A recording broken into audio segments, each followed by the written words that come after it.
do any good now. No. No. No.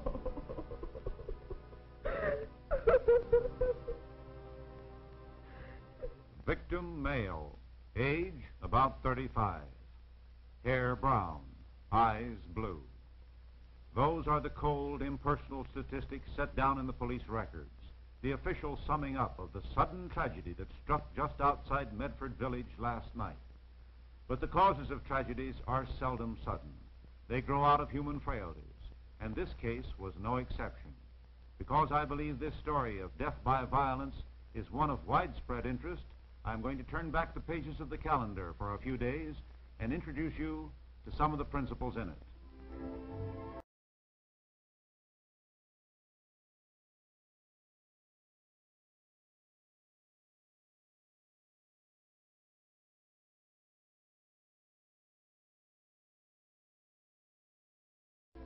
He's just, well, the average American citizen and family man, the kind that are the backbone of the nation. I admire him and like him. I like his attitude. Until, that is, he gets behind the wheel of an automobile. At that point, he changes. He changes from a careful, considerate citizen to a menace. For some reason, when he has a ton and a half of moving steel driven by over 100 horsepower responding to his touch, his consideration for the other fellow disappears. He drives consistently at unsafe speeds. Oh, he may be within the posted speed limit, just. But on a wet or slippery road, he has no real control over his car at 55. He's a confirmed bumper chaser. He'll stay right behind the car in front of him, so close that if anything should happen to the other fellow, neither of them would have a ghost of a chance. He doesn't seem to realize that at the speed he is traveling, his car has the same impact as if it were dropped from an 8-story building. In traffic, he's a weaver, pulling in and out of line. For what? To gain a few seconds? Or maybe to get a little thrill out of what he considers his driving skill and judgment? That little thrill is going to be purchased dearly one day at the price of torn, mutilated bodies and tragic, heartbroken families.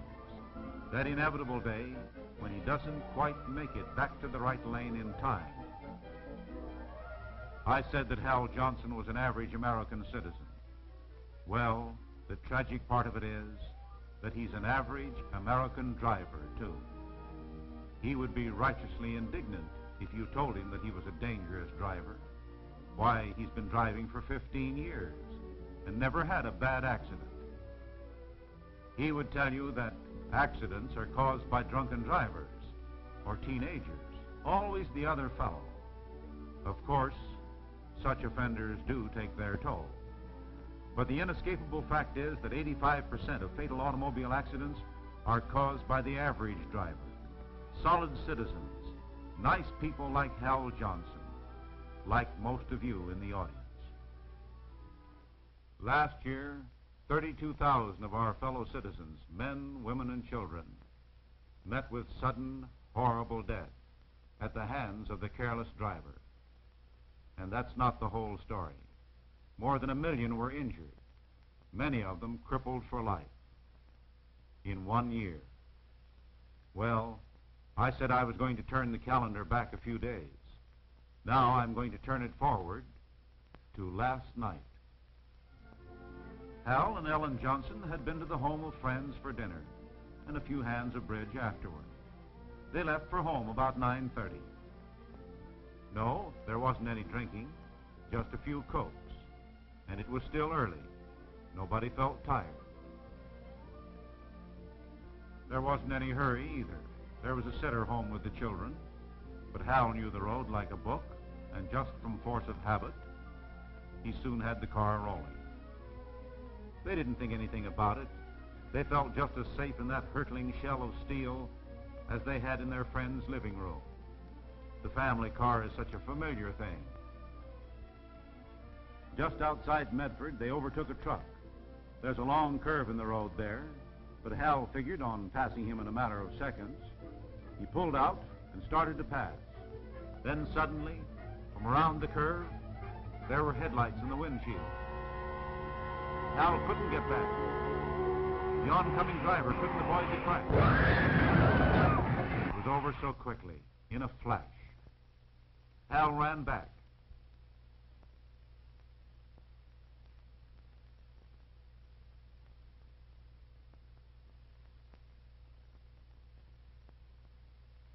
He got the innocent driver, the victim, out of the wreck, still breathing. And then other cars stopped, and the people came, and the state police took over. They were very calm and efficient, the police. They took care of everything. And there wasn't anything for Hal to do except to stand and wonder about the still figure under the blanket. Did he maybe have a home and a wife and 2 kids? And Hal prayed that he would live and be well again. And then... I don't think the ambulance will do any good now. No. You'll have to come with me, mister.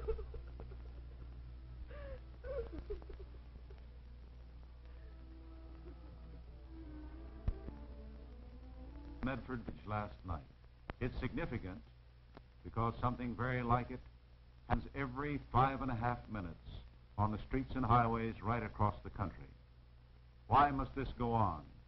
Why must more than 1 million people be killed or injured this year? Because of a stranger's carelessness, a friend's carelessness, or your own carelessness. These are the fruits of that attitude of driving at unsafe speed, of bumper chasing, following the car ahead too closely, of driving in the wrong lane, or trying to pass at the wrong time, of improper turning, of ignoring stop signs or beating the lights. It's a deadly weapon, far more deadly on the record than any gun. And yet, like a gun, if you want to use it, enjoy it, live and let live, you've got to respect that weapon under your hands. Driving laws are made to help you keep your...